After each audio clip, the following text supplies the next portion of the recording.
Jamaah yang dimuliakan dan dirahmati oleh Allah Subhanahu wa taala, kita pun juga bersyukur kepada Allah. Allah memberikan nikmat yang sempurna kepada kita semua, terutama pada kesempatan yang mulia ini. Kita ditakdirkan olehnya untuk berada di masjid yang cukup megah ini, Masjid Al-Furqan, dan ini adalah merupakan salah satu nikmat yang tak boleh kita lewatkan untuk kita syukuri. Masjidnya bagus, fasilitasnya juga bagus, dan ini benar-benar menjadi tempat bagaimana kita beribadah dengan nyaman, dengan sempurna kepada Allah Subhanahu wa ta'ala. Sabda Nabi kita Muhammad sallallahu alaihi wasallam,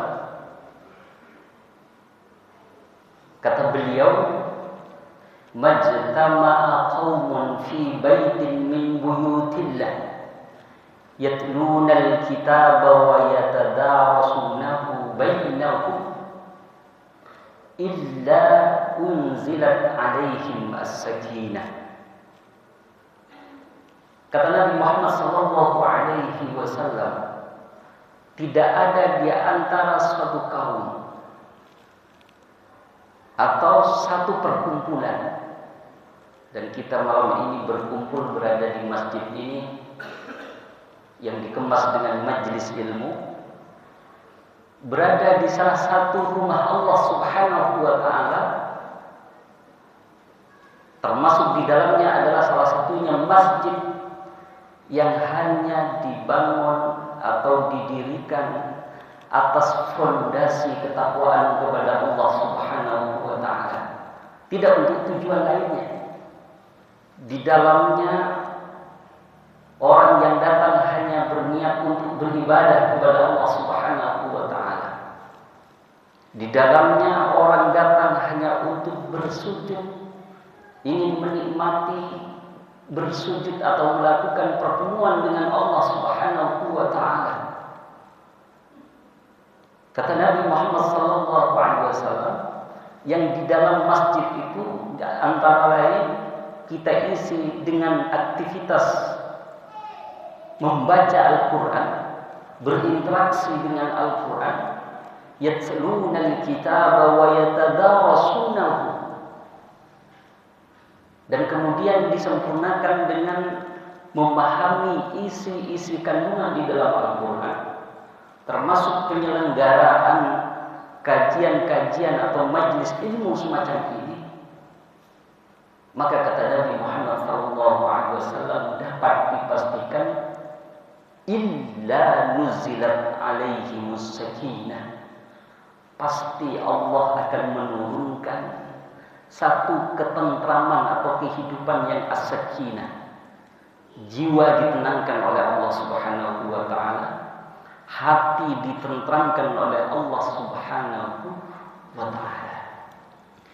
Maka kalau ingin belajar menata hati, menyatukan hati, agar hati ini tetap dalam pijakan ajaran yang lurus, sebagaimana yang diajarkan oleh Allah Subhanahu wa ta'ala dan yang diteladankan oleh Nabi Muhammad sallallahu alaihi wasallam, maka tempatnya tidak lain adalah masjid, yaitu rumah Allah Subhanahu wa ta'ala. Maka Allah juga mengingatkan kepada kita semua tentang masjid ini. La masjidun ussisa 'ala taqwa min awwal yawmin ahaqqu fihi rijalun yuhibbuna an yatahharu wallahu yuhibbul mutatahhirin. Insyaallah ini surat Taubah ayat 108. Bisa dikoreksi ayatnya, takut salah. Allah Subhanahu wa ta'ala mengingatkan kepada kita semua, la masjidun ussisa 'ala taqwa sungguh masjid itu sejak awal dibangun dalam sejarah yang diawali oleh Nabi Muhammad sallallahu alaihi wasallam min awwal yaumin, dari awal berdirinya masjid. Ahaqqu an taquma fihi, kata Allah Subhanahu wa taala, masjid itu adalah menjadi tempat yang paling berhak untuk dijadikan tempat beribadah di dalamnya, untuk bermunajat kepada Allah Subhanahu wa taala. Fihi rijalun, yang di dalamnya sejak awal itu banyak orang yang datang ke masjid hanya untuk menyucikan diri, hanya untuk bersujud kepada Allah, hanya untuk mendekatkan diri kepada Allah Subhanahu wa taala.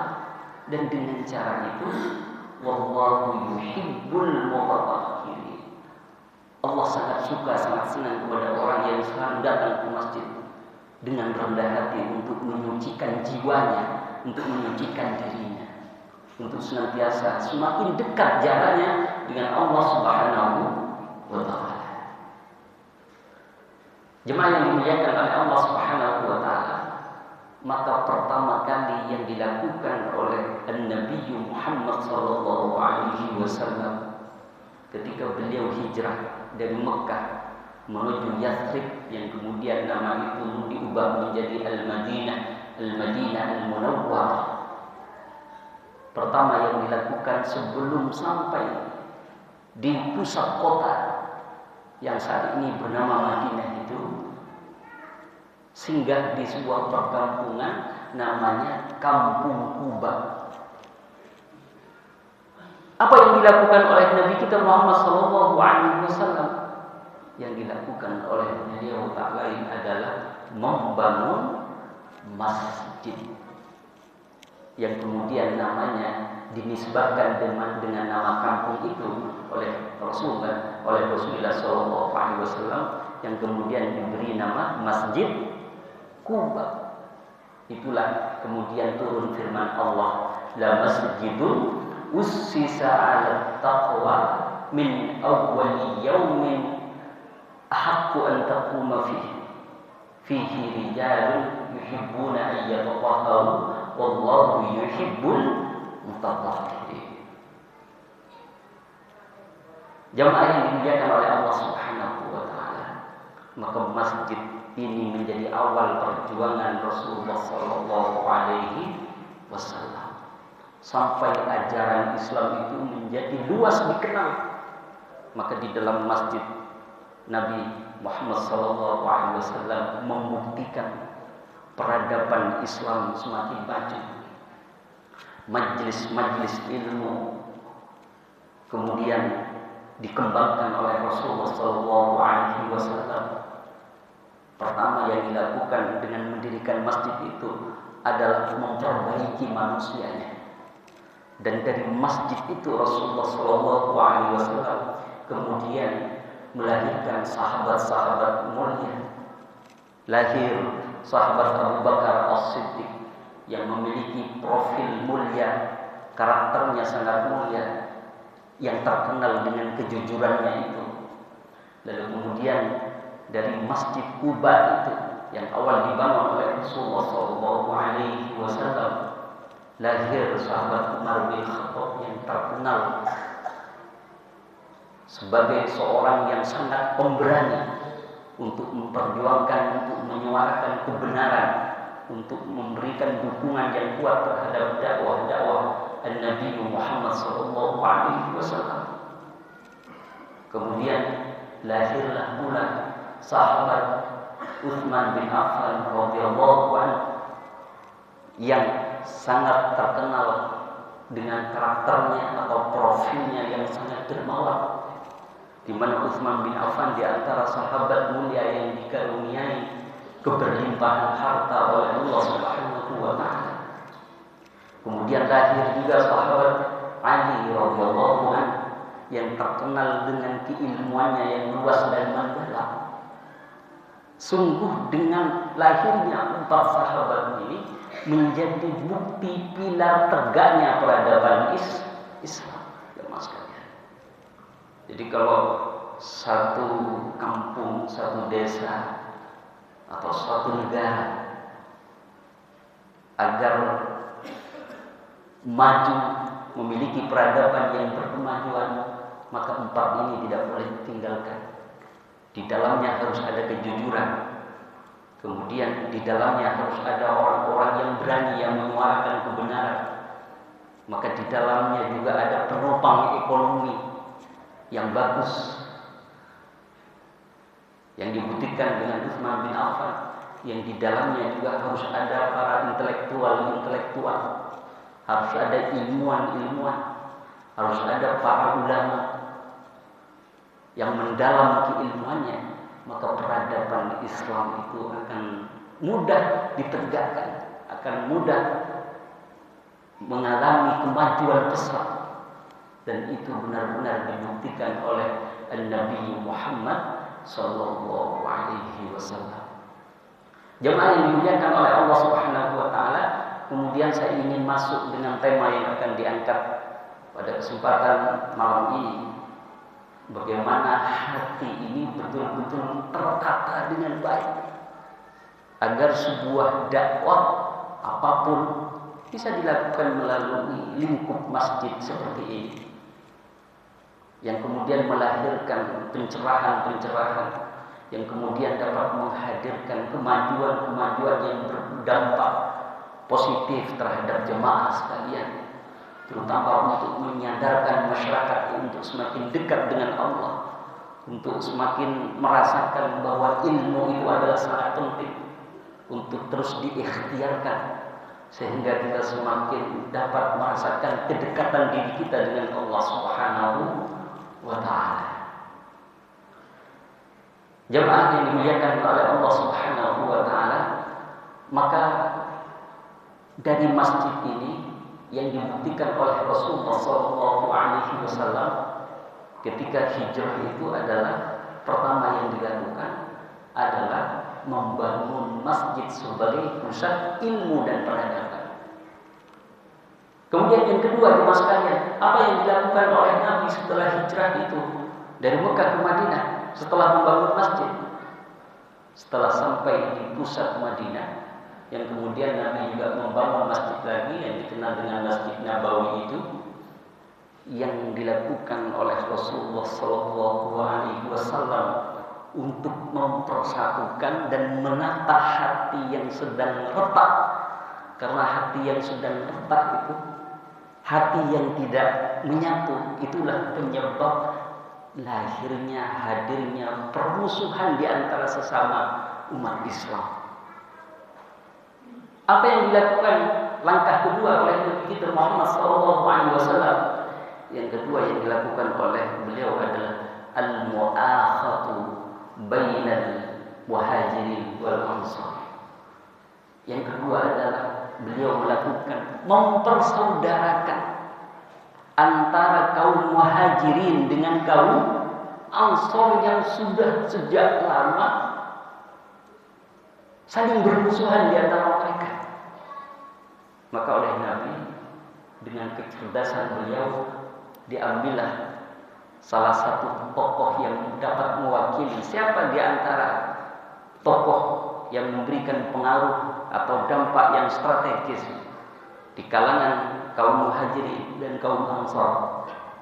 Lalu diangkatlah oleh Nabi Muhammad SAW sahabat mulia Abdurrahman bin Auf dari kalangan kaum muhajirin. Kemudian diambil pula oleh Nabi kita Muhammad SAW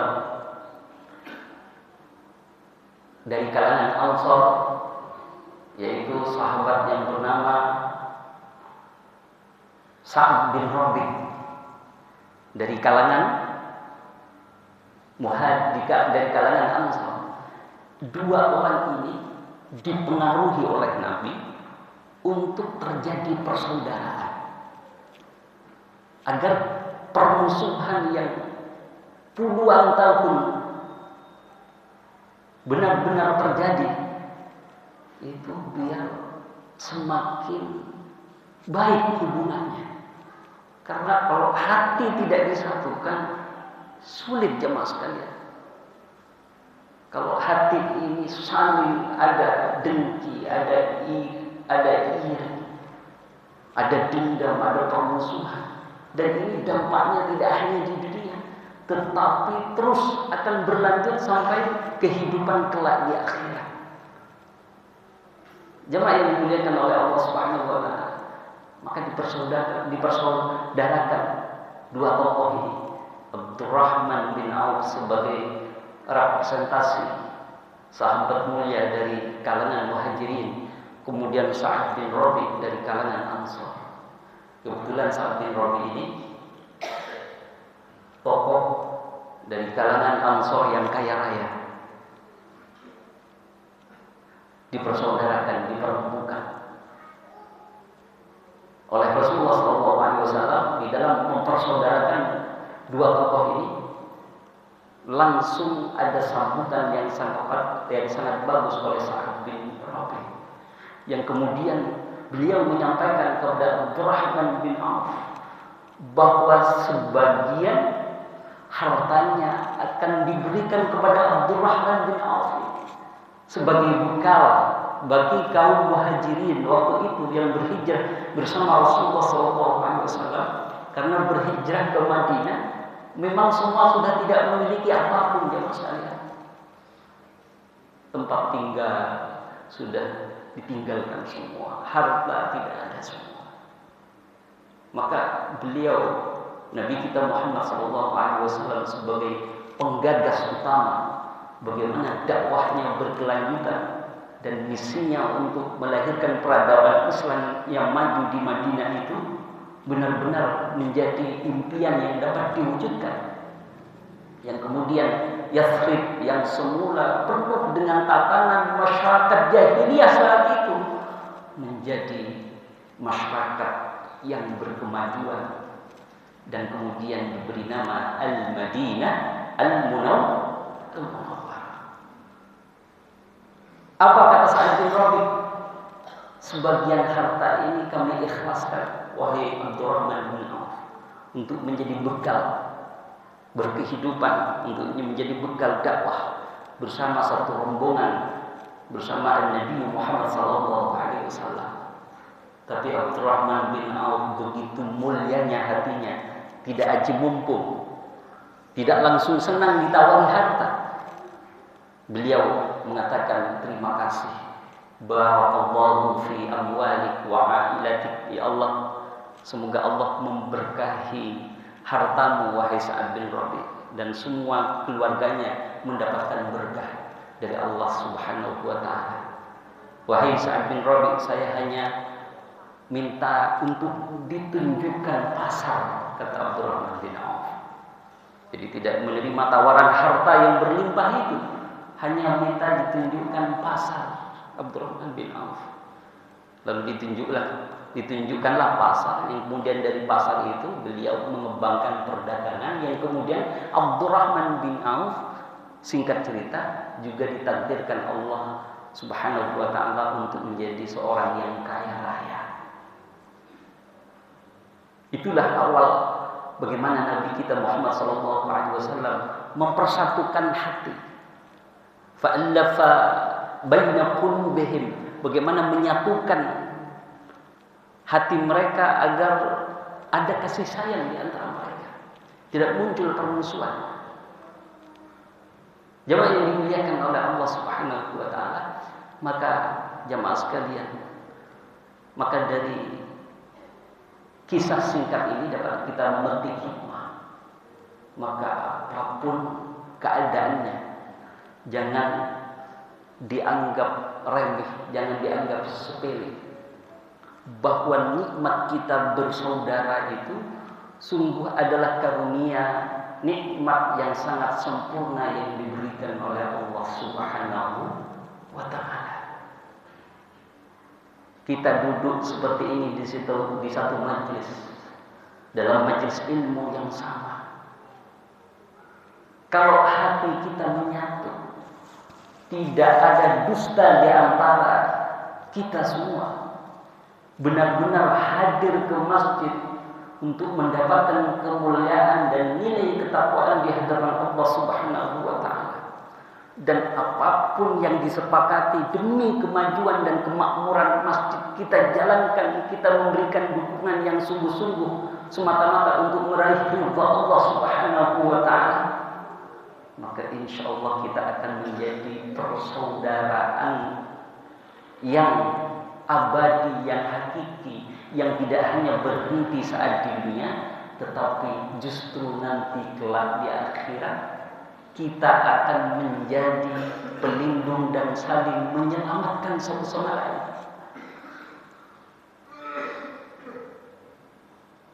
Kata Allah Subhanahu wa taala dalam surat Az-Zukhruf ayat 67, A'udzu billahi minasyaitonir rajim. Kata Allah Subhanahu wa taala,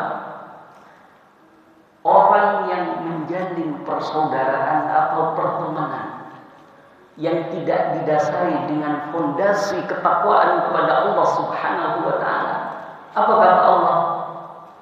Al-akhillau yawma idzin ba'dhuhum li ba'dhin 'adu illa al-muttaqin. Itu kata Allah Subhanahu wa taala. Kita berlindung dari semua ini. Kalau kita bersaudara, bersatu, berkumpul hanya pura-pura saja, tidak tersambung ke hati yang sangat dalam. Kata Allah Subhanahu wa taala, al-akhillah, persaudaraan itu. Mengapa Allah menggunakan kata al-akhillah? Bersaudara itu ada di dalam bahasa Arab shadiqun asdiqa. Itu artinya kalau shadiqun itu teman biasa saja.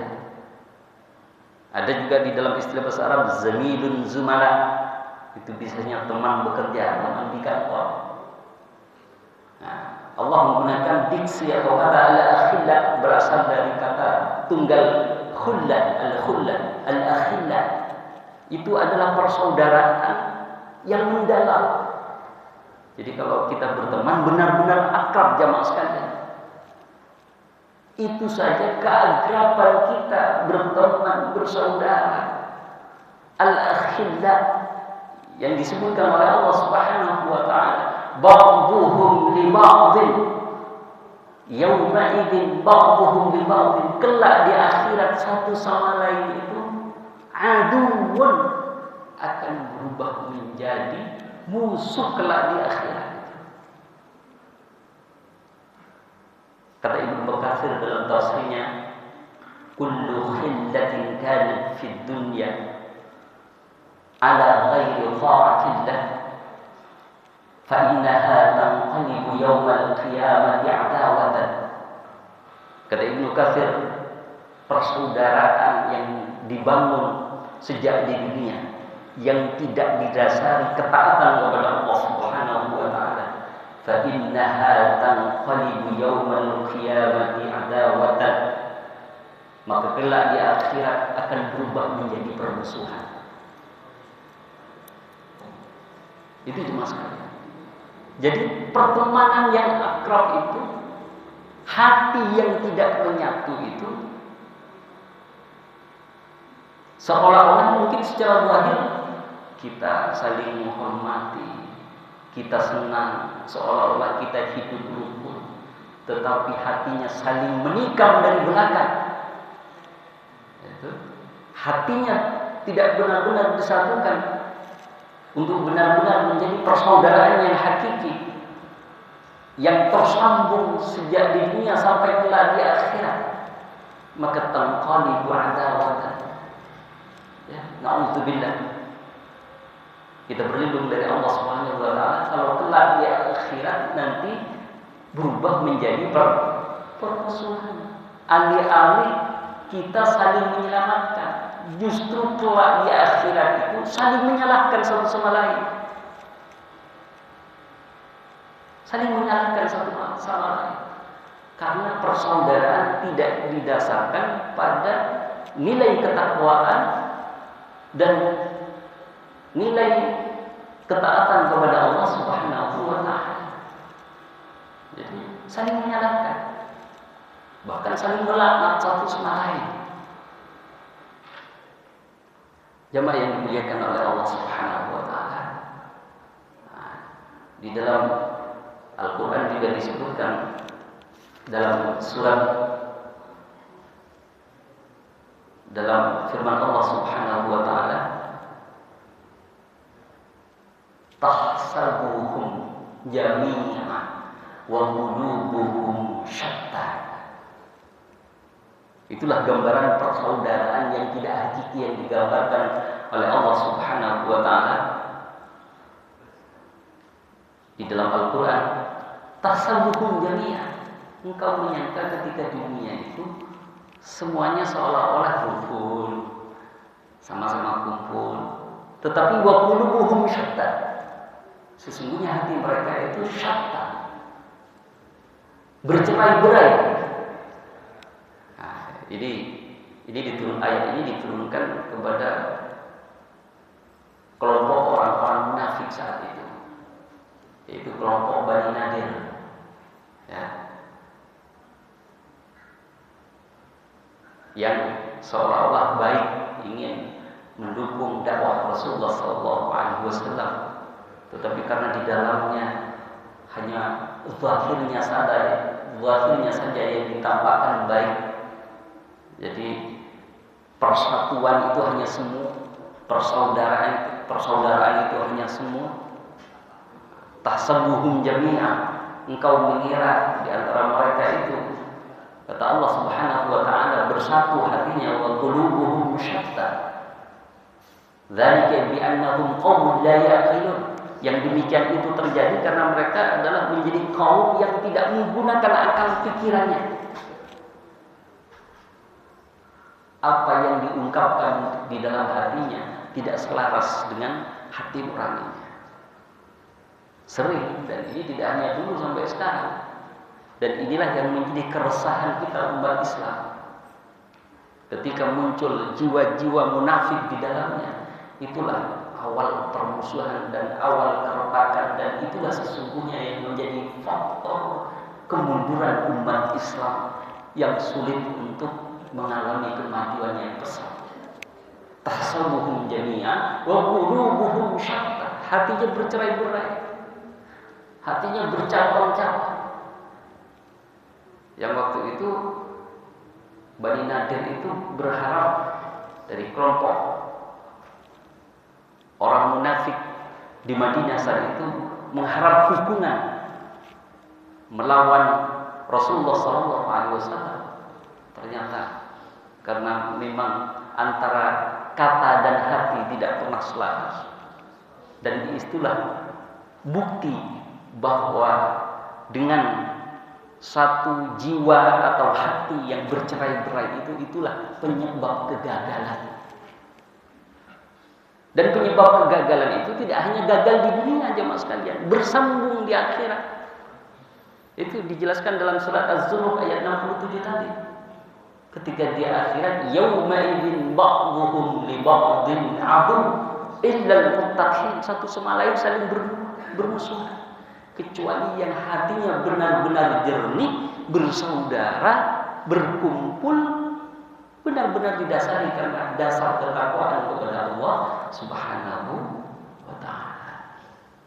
Jemaah yang dimuliakan oleh Allah Subhanahu wa taala, maka penting juga merenungi apa yang disabdakan oleh Nabi Muhammad SAW. Kalau persaudaraan kita itu baik sejak di dunia, kata Rasulullah SAW, ma minkum min ahadin asyadda munashadatan lillahi fi istiqsa'il haqq. Di antara salah seorang di antara kita asyadda munashadatan lillah, yang bersungguh-sungguh memohon kepada Allah kelak di akhirat, fi istiqsa'il haqq, untuk menegakkan kebenaran di akhirat. Nanti ada sekelompok orang, ada di antara orang-orang yang dipilih oleh Allah, orang-orang saleh, benar-benar memohon dengan sungguh-sungguh kepada Allah Subhanahu wa taala untuk menegakkan kebenaran, al-haq, minal mu'minin, dari orang-orang yang beriman kepada Allah Subhanahu wa taala. yaumul qiyamah, kelak di akhirat, li ikhwanihim, untuk membela kepentingan saudara-saudaranya seiman di hadapan Allah Subhanahu wa taala. Alladzina kanu finnar. Jadi kalau kita bersaudara, ada di antara kita ada yang masuk surga, sementara temannya tertinggal tidak ada di surga. Padahal dulu satu jamaah, satu masjid, berpuasa bersama, sholat bersama, bahkan haji bersama ke Baitullah. Kalau persaudaraan itu benar-benar didasari karena ketakwaan dan keimanan kepada Allah Subhanahu wa taala, maka teman yang baik atau persaudaraan yang didasari ketaatan dan ketakwaan kepada Allah itu, justru amal soleh kita itu akan menjadi bukti, akan menjadi penerang untuk mengingatkan teman-teman kita seiman. Jadi kita saling mengenal di antara duduk satu sop bersama, itu sungguh artinya sangat mendalam jemaah sekalian. Maka mudah-mudahan hadirnya saya ke tempat ini benar-benar dianggap saudara dari jemaah sekalian. Jadi kalau saya misalnya tertinggal nanti di surga tidak terlihat, segera dipanggil jemaah sekalian. Muhammad Zaini dulu pernah bersilaturahim, berada di satu majelis ilmu di Masjid Furqan. Kita saling memanggil nanti di akhirat. Jadi saling memberikan syafaat di antara sesama saudara seiman di hadapan Allah Subhanahu wa taala. Apa yang dikatakan oleh mereka? Fayaquluna, orang-orang yang sudah lebih dahulu masuk surga kelak di akhirat di antara saudara-saudara kita, ya Rabb, ya Allah, Tuhan yang Maha Penyayang, yang Maha membimbing kami sejak di dunia dan di akhirat. Kata mereka, kanu yasumuna ma'ana, dahulu teman saya itu puasa bareng dengan saya Senin Kamis. Di Ayyamul Bid pernah buka bersama, di puasa Ramadan pernah buka bersama di Masjid Al-Furqan ini. Wa yusalluna ma'ana, mereka satu sholat jamaah di Masjid Al-Furqan ini. Dan bahkan wa yuhajjuna, dan bahkan mereka itu pernah haji bareng-bareng sama kami, ya Allah. Jadi disampaikan kepada Allah Subhanahu wa taala. Maka lalu kemudian dijawab oleh Rasulullah, oleh Allah langsung dalam hadis qudsi, idhabu fa akhriju man araftum, maka pergilah dan keluarkanlah dari neraka itu orang yang kamu kenal siapa di antara teman-temanmu, si fulan, si fulan. Karena pembelaan keselamatan dari saudara seiman kita yang persaudaranya itu benar-benar diikat oleh ketaatan dan ketakwaan kepada Allah Subhanahu wa taala. Jemaah yang dimuliakan oleh Allah Subhanahu wa taala, maka kelak di akhirat syafaatil malaikah, malaikat juga memberikan syafaat, wa syafa'an nabiyyun, dan para nabi juga memberikan syafaat, wa syafa'al mu'minun, dan orang-orang yang beriman kepada Allah juga memberikan pertolongan. Walam yabqa illa arhamur rahimin, sampai tidak tersisa betapa kita ini sebagai hamba yang beriman oleh Allah, kita justru diberi peluang untuk berada di mana? Di tempat yang mulia, di surga yang telah dipersiapkan oleh Allah Subhanahu wa taala. Jemaah yang dimuliakan oleh Allah Subhanahu wa taala, maka penting kita bersaudara. Kalau ada orang yang ahli ilmu, kita bertemu, kita sowan, itu menjadi sesuatu yang penting karena kita tidak tahu. Karena dengan diantara orang yang dikaruniai ilmu keagamaan yang mendalam oleh Allah Subhanahu wa taala, kita tidak tahu jangan-jangan itu adalah pilihan Allah Subhanahu wa taala. Maka belajarlah dari sekarang, melatih diri kita jemaah sekalian, diam-diam mendoakan saudara-saudara kita seiman, terutama yang sering kumpul di satu masjid, tanpa harus diketahui oleh teman atau kawan kita bahwa kita sedang mendoakan. Nah, karena itu pahalanya, bahkan di dalam sebuah hadis kalau ingin kita mudah diistijabah doa kita itu, sering-seringlah berdoa. Berdoa bukan untuk kepentingannya diri sendiri, bukan itu, tapi berdoa untuk kepentingan orang lain. Jadi kalau Bapak menyebut temannya sebulan, ya Allah, biar dia mudah-mudahan teman saya itu si A misalnya diberi kemudahan di dalam menjalani kehidupan, rezekinya dilancarkan, diberi kesehatan, atau kalau dalam kesusahan atau dalam keadaan misalnya diberi ujian oleh Allah, didoakan. Diam-diam saja, maka malaikat langsung juga berdoa di hadapan Allah.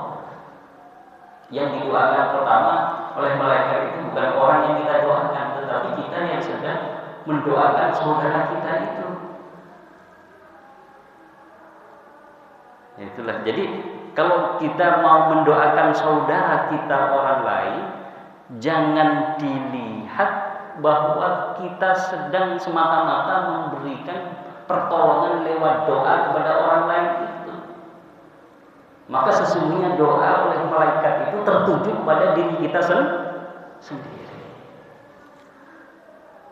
Yang kelak di akhirat, kalau doa ini kita biasakan, kita akan dimudahkan untuk memanggil teman-teman kita yang amal solehnya kurang untuk masuk surga, dilengkapi. Makanya disebut dengan syafaat.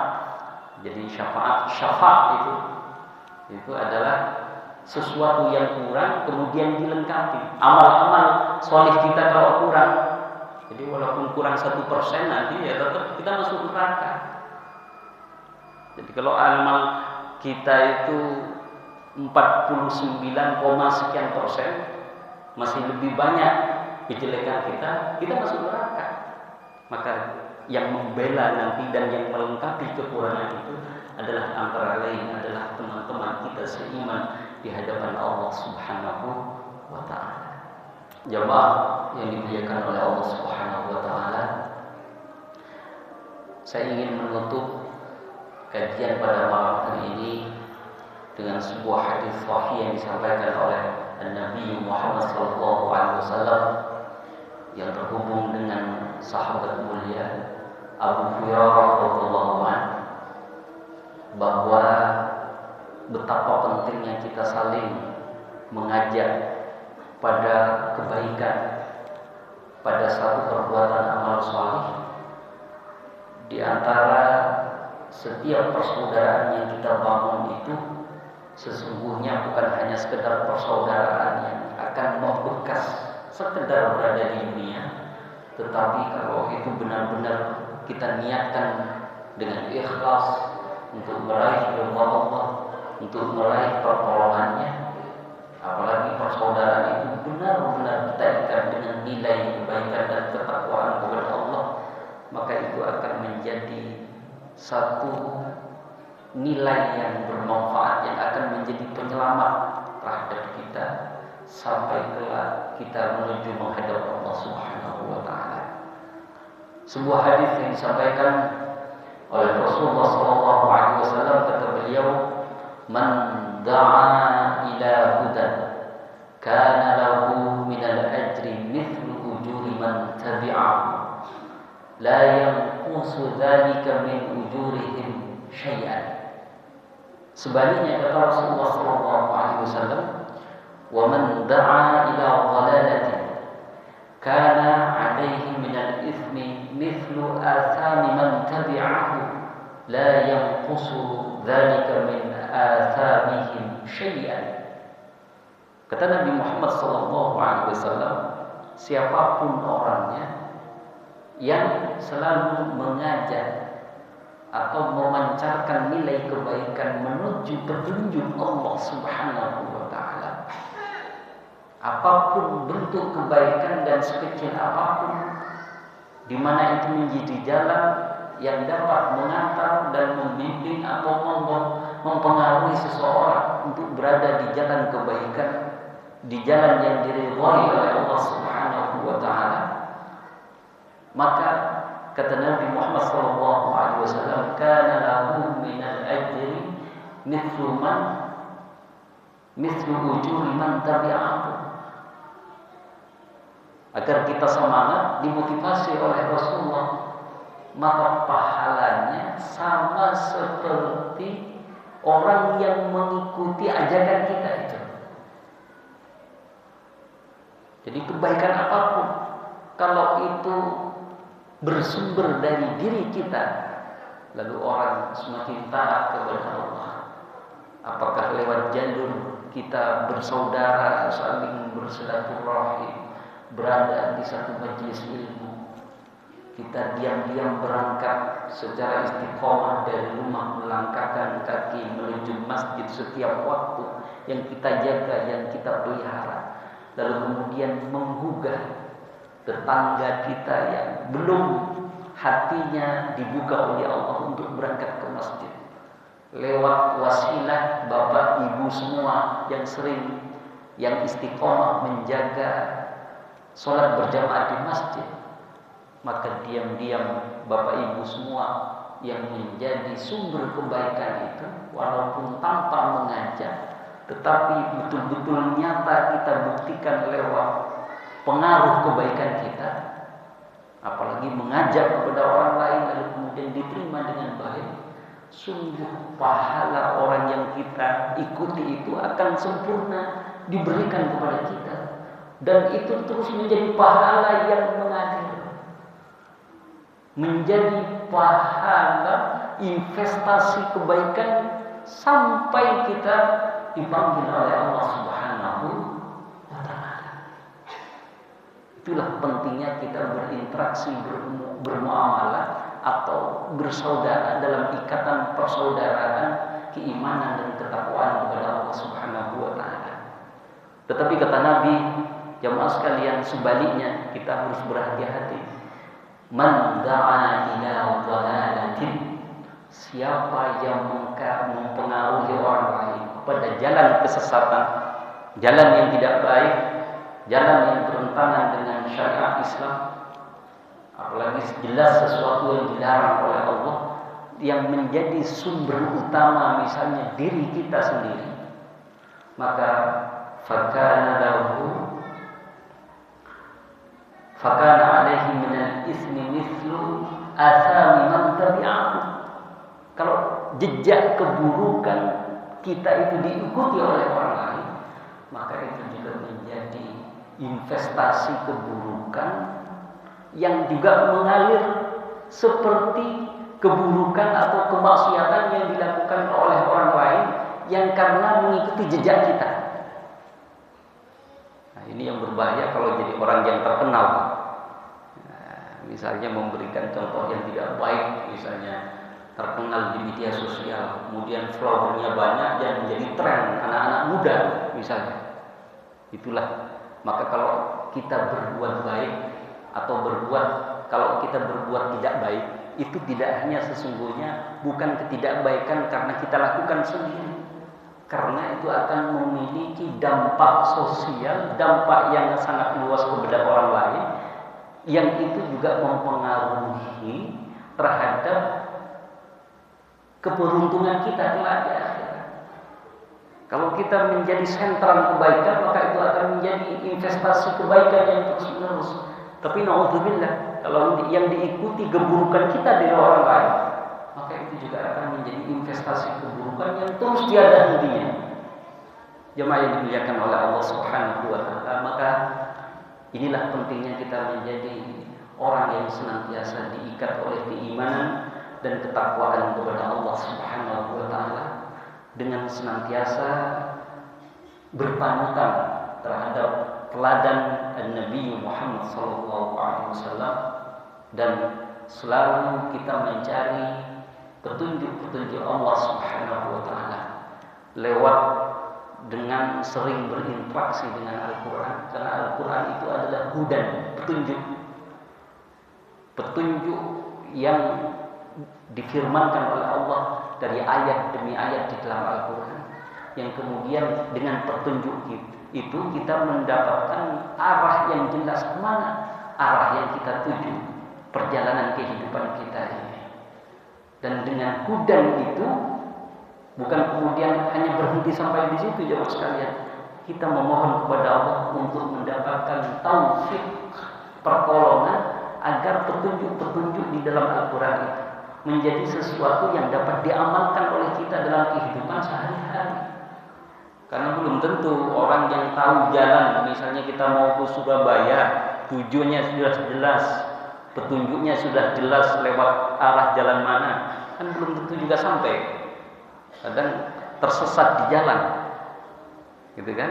Itu pentingnya kita memohon taufik kepada Allah Subhanahu wa taala agar kita diberi kemampuan untuk melaksanakan petunjuk yang telah diketahui, yang di dalam Al-Quran itu adalah menjadi hamparan petunjuk yang diberikan oleh Allah Subhanahu wa taala, yang kalau itu bersamaan beriringan dengan taufiknya, dengan pertolongan Allah, kita mampu untuk mengamalkan apa yang menjadi petunjuk Allah Subhanahu wa taala, maka kita benar-benar diberi kemampuan oleh Allah untuk melaksanakan dan menunaikan segala apa yang terdapat di dalam Al-Quran, yang itu menjadi petunjuk bagi jalan kita di dalam berkehidupan, sehingga kita benar-benar beruntung mulai sejak di dunia sampai di akhirat. Dan kita semua karena benar-benar berikhtiar dan berupaya kepada Allah untuk menjadi hamba yang beriman, untuk menjadi hamba yang taat, untuk memupuk ketakwaan kepada Allah Subhanahu wa taala.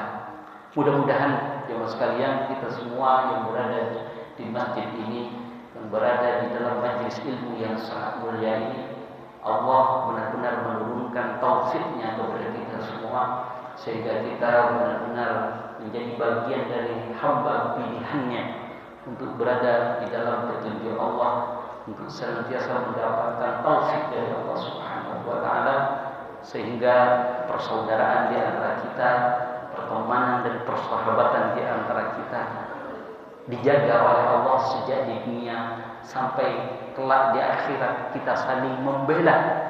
Barangkali ada di antara kita amalnya yang belum cukup untuk memasuki surga yang telah disiapkan oleh Allah. Ada teman kita yang membela, yang menjadi saksi bahwa kita adalah menjadi bagian dari hambanya sejak di dunia, benar-benar menunaikan perintah-perintah Allah dengan baik dan sempurna. Mudah-mudahan bermanfaat.